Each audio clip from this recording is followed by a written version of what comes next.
नमस्कार दोस्तों, हम बात कर रहे हैं डंकी ट्रिप एंड गुजरात से 50 किलोमीटर दूर एक गांव डिंगुचा की, जिसमें करीबन 3500 लोग रहते हैं और इसमें से 50% लोगों के घरों में आज ताले लगे हुए हैं और ये लोग अपना गांव तो क्या देश भी छोड़ के जा चुके हैं और ये यहाँ की एक प्रथा बन चुकी है जो 1800 में कुछ लोगों ने शुरू की थी, लेकिन आज भी चली आ रही है। और यही कारण रहा कि यहाँ की हर दीवार या हर घरों पर पोस्टर व बैनर से एडवर्टाइज किया हुआ है, जिसमें लोगों को अमेरिका और यूको, कनाडा, ऑस्ट्रेलिया और मेक्सिको तक पहुँचाने या वीजा देने के वादे किए हुए हैं।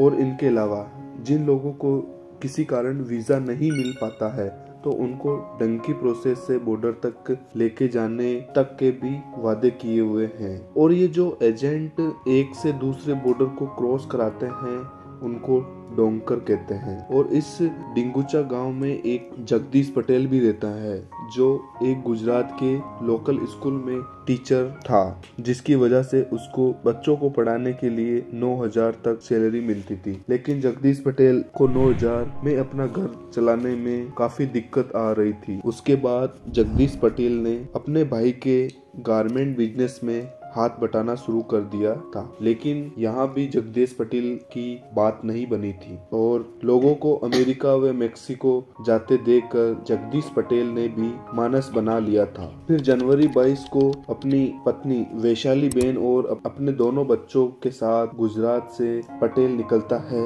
और 12 जनवरी 2022 को पटेल परिवार टोरंटो की फ्लाइट पकड़ता है और उसके बाद डोंकर उनको डंकी प्रोसेस से अमेरिका के बॉर्डर तक लाके छोड़ दिया था। अब जगदीश पटेल को अपने परिवार के साथ इन लीगल तरीके से अमेरिका के बॉर्डर को पार करना था और वो भी अकेले। लेकिन 19 जनवरी 2022 को इन लोगों को गुजरात से निकले हुए एक हफ्ता ही गुजरा था और अमेरिका की पुलिस को जगदीश पटेल के पूरे परिवार की डेड बॉडी मिल गई थी, क्योंकि बात ये हुई थी कि जिस बॉर्डर से जगदीश पटेल को गुजरना था वहाँ का टेम्परेचर -35 डिग्री था और इस बर्फीले सफर को ये परिवार कंप्लीट ही नहीं कर पाए थे और नहीं इनको इस 35 डिग्री वाले टेम्परेचर वाले सफर का दूर दूर तक कोई अनुमान था। और एक ऐसे ही मितेश त्रिवेदी भी वो शख्स है जो साल 2000 में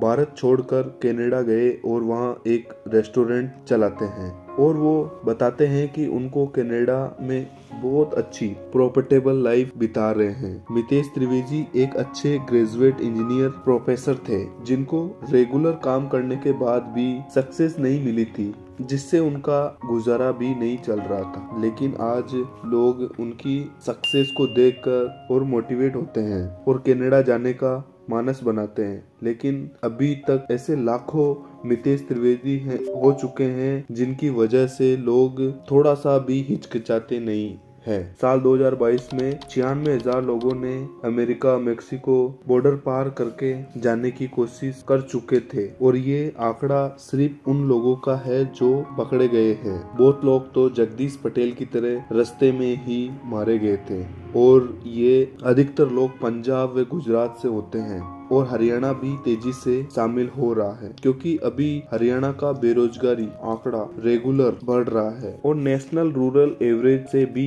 4 गुना आंकड़ा पहुंच गया है। यही कारण रहा कि 2022 में 30,000 लोगों को कनाडा के बॉर्डर से और 41,000 लोगों को मैक्सिको के बॉर्डर से पकड़ा गया था। लेकिन ये प्रॉब्लम सिर्फ भारत की ही नहीं है, इसके अंदर अदर कंट्रियां भी शामिल है। China, Philippines, south Korea, Vietnam, Pakistan भी इसमें शामिल है। लेकिन भारत एशिया में नंबर 1 पे आता है जहाँ के लोग इस डंकी प्रोसेस से इनलीगल तरीके से दूसरे देश में दाखिल होते हैं। और ये लोग बॉर्डर क्रॉस करने के बाद क्या करते हैं और इनका क्या होता है, ये लोग पुलिस से छिपने की बजाय वहाँ के बॉर्डर की पेट्रोलिंग गार्ड को अपने आप को सरेंडर कर देते हैं, ना कि वो भागते हैं। और इसके पीछे एक राज है, असाइलम सिंघम करना। जी हाँ, असाइलम एक प्रोटेक्शन का तरीका है। ऐसा करने पर वो देश आपको प्रोटेक्ट करता है या वहाँ रहने की अनुमति भी दे देता है, पर आपको कुछ ठोस कारण बताना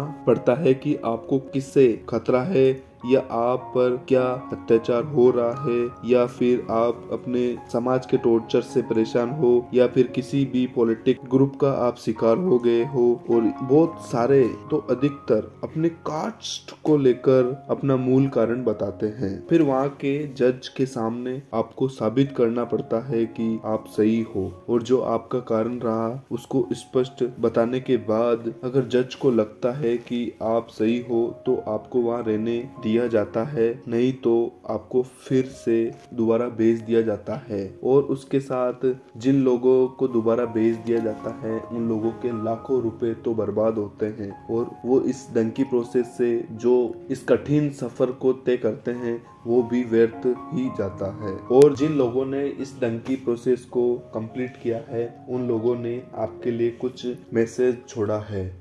भाई सभी भाई राम राम भाई। भाई हम अमेरिका डोंकी खातर आए थे भाई, 4 जने बचे भाई हम।